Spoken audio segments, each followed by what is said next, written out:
This is Aram Jabari, PR manager at Atlas, and we'd like to give you a sneak peek at the combat system in Game of Thrones, our upcoming RPG based on the critically acclaimed HBO television series and internationally best-selling book series A Song of Ice and Fire by George R.R. Martin.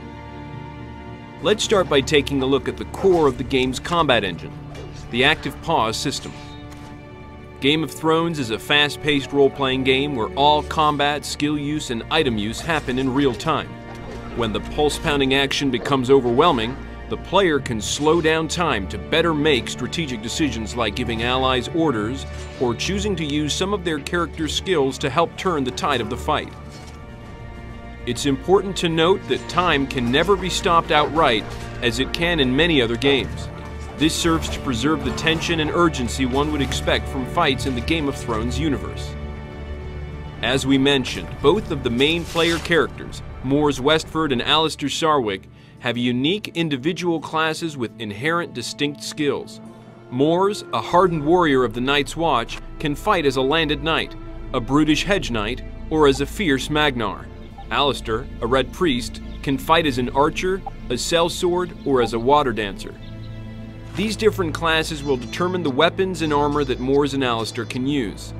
A hedge knight may use cumbersome two-handed weapons and sweeping attacks, while a landed knight will fight best with his sword and shield combination.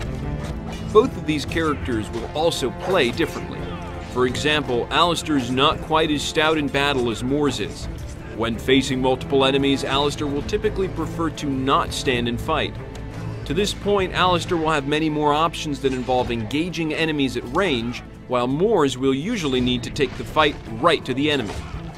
Perhaps you want to play as a water-dancing archer or an effective heavy-armored Magnar?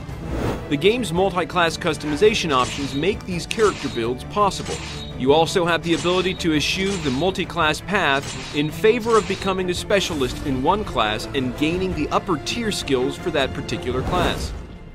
This is just a fraction of the strategic aspects that you'll be able to explore in Game of Thrones.